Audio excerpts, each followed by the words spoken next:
Hello বন্ধুরা, আশা করি আপনারা সবাই ভালো আছেন। তো বন্ধুরা, আজকে যে টিউটোরিয়ালটি দেখাবো, এই টিউটোরিয়ালটির মাধ্যমে আপনারা সারা জীবন ফ্রিতে ওয়াইফাই চালাতে পারবেন। তো বন্ধুরা, আজকে যে টিউটোরিয়ালটি দেখাবো বা যে ওয়েটি আপনাদেরকে বুঝাবো, এই টিপসটি আপনারা সারা ইউটিউবে খুঁজে পাবেন না। অর্থাৎ আপনাদেরকে কেউ কখনোই আপনাদেরকে আর ধরতে পারবেন না আপনারা যদি অন্যের ওয়াইফাই চালান। তো সেই ট্রিক্সটা আপনাদেরকে দেখিয়ে দিচ্ছি। তো সুতরাং এরকমের ইন্টারেস্টিং টিউটোরিয়ালগুলো পেতে চাইলে আমাদের চ্যানেলটি এখনই সাবস্ক্রাইব করে নিন এবং পাশের বেল আইকনটিতে ক্লিক করে নিন। আর যদি অলরেডি করে থাকেন তাহলে আপনাদের অবশ্যই অসংখ্য অসংখ্য ধন্যবাদ দিচ্ছি। তো বন্ধুরা, কথা না বেরিয়ে চলুন আমরা মূল টিউটোরিয়ালে চলে যাই এবং কিভাবে সারা জীবন ফ্রিতে আপনারা ওয়াইফাই চালাবেন।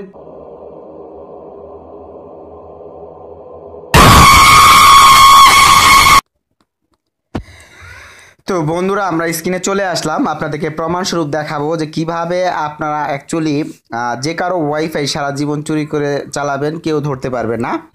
তো বন্ধুরা, এর জন্য আপনাদেরকে দুইটি অ্যাপস ডাউনলোড করতে হবে। প্রথমত আপনাদেরকে সাজেস্ট করব ফিং অ্যাপস। এই অ্যাপসটা আপনাদেরকে ডাউনলোড করে ওপেন করে নিতে হবে, প্লে স্টোরে খুব সহজেই আপনারা পেয়ে যাবেন। তো বন্ধুরা, তারপর আপনারা যখন এই অ্যাপসটি ওপেন করবেন, অর্থাৎ আপনি যেই ওয়াইফাইয়ের আন্ডারে আছেন সেই ওয়াইফাইয়ের যত সকল ডিভাইস আছে সকল ডিভাইসগুলোই এখানে শো করবে। তো বন্ধুরা, ভালো মতন লক্ষ্য করে দেখেন, আমরা যেই ডিভাইসটিতে আছি এই ডিভাইসটির অর্থাৎ যেই ফোনগুলো কানেক্টেড আছে ওই ফোনগুলো আমাদের এখানে শো করছে।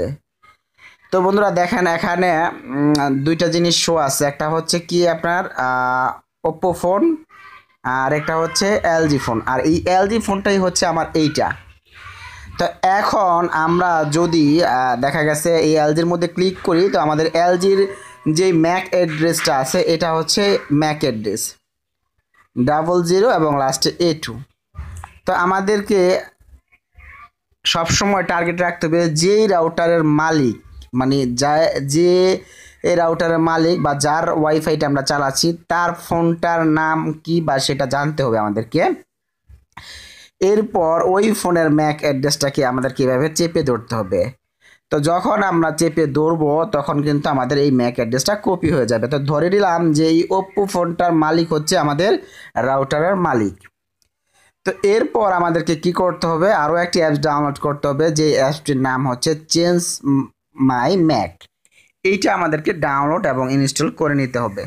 তো বন্ধুরা, আগেই কথাটা বলে নিচ্ছি, আজকে যে টিউটোরিয়ালটি এটা অবশ্যই আপনাদেরকে আপনার ফোনটি রুটেড থাকতে হবে, তা না কিন্তু হবে না। হ্যাঁ বন্ধুরা, কিভাবে ম্যাক অ্যাড্রেস চেঞ্জ করা যায় রুট ছাড়া যদি আপনাদের কমেন্ট করেন আমাকে, তাহলে আমি সেই ওয়েটাও আপনাদেরকে পরবর্তীতে দেখিয়ে দেব কিভাবে রুট ছাড়াও আপনারা ম্যাক অ্যাড্রেস চেঞ্জ করবেন। তো যাই হোক বন্ধুরা, আপনারা অবশ্যই এরকমের ইন্টারেস্টিং এবং নতুন নতুন টিপস পেতে আমাদের চ্যানেলটি এখনই সাবস্ক্রাইব করে নিন, পাশের বেল আইকনটিতেও ক্লিক করে নিন। আমরা প্রতিনিয়তই চেষ্টা করি আপনাদের কাছে ভিন্নতর ভিডিওগুলো আপলোড করে দেওয়ার জন্য।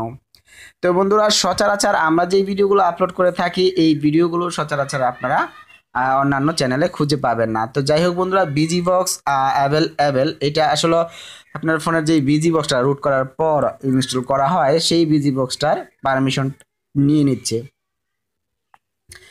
তো বন্ধুরা, ফার্স্টে আপনাদের দেখাইছিলাম যে আমাদের যেই অর্থাৎ ফোনটার ম্যাক, এটা হলো সেই ম্যাক অ্যাড্রেসটি, অর্থাৎ আমাদের এই ফোনটার ম্যাক, এবং আমরা এখন আমাদের ম্যাক অ্যাড্রেসটি চেঞ্জ করব। তা আমরা এখন ম্যাক অ্যাড্রেসে চেঞ্জ করব, এবং চেঞ্জ করব কোনটা, অর্থাৎ আমাদের যেই রাউটারের মালিক তার ফোনটা। আমরা কিন্তু ওপ্পো ফোনটার মালিকটাকে ধরে নিয়েছিলাম এবং এখানে যে টিক মার্ক এটার মধ্যে আমরা দিয়ে দিব। তো বন্ধুরা, যখন আমরা দিয়ে দিব এইভাবে, তখন কিন্তু আমাদের এই চেঞ্জ ম্যাক অ্যাড্রেসের মাধ্যমে অটোমেটিকলি আমাদের যে ম্যাক অ্যাড্রেসটি আছে সেটা চেঞ্জ হয়ে যাবে। তো যখন বন্ধু চেঞ্জ হয়ে যাবে তখন কিন্তু আমাদের অর্থাৎ এই ফোনের ম্যাক অ্যাড্রেসটি ওই ফোনের ম্যাক অ্যাড্রেসের সাথে মিলে যাবে। দ্যাট মিন্স যখন মিলে যাবে তখন যখন একটা রাউটারের মালিক কিন্তু একটা ওয়াইফাই আন্ডার থেকে ব্লক করে এক একটা ম্যাক অ্যাড্রেস সাজেস্টের মাধ্যমে। আপনারা হয়তো অনেকেই জানেন, যারা না জানেন কিভাবে ব্লক করতে হয় সেই টিউটোরিয়ালটা আমরা করে দিব। তো মূলত এই ম্যাক অ্যাড্রেসটাকেই ব্লক করে দেয় এবং এই কারণেই আমরা ওয়াইফাই পাসওয়ার্ড থাকা সত্ত্বেও চালাইতে পারি না। আর এই ওয়েটার মাধ্যমে যদি আমরা তার ফোনের সাথে আমাদের ফোনের ম্যাক অ্যাড্রেসটা চেঞ্জ করে একই করে নিই, তাহলে কিন্তু রাউটারের মালিক যদি আমাকে অফ করে তাহলে সেও অফ হয়ে যাবে। তো এইভাবেই কিন্তু আপনারা সারা জীবন তার ওয়াইফাইটি ব্যবহার করতে পারবেন, সে আপনাকে কখনোই ব্লক করতে পারবে না। তো বন্ধুরা এই কাজটি করার পর আপনাদেরকে অবশ্যই আপনার ফোনটিকে রিস্টার্ট করে দিতে হবে, অর্থাৎ অফ অন করে দিতে হবে, তাহলেই কিন্তু আপনাদের কাজটা কমপ্লিট হয়ে যাবে।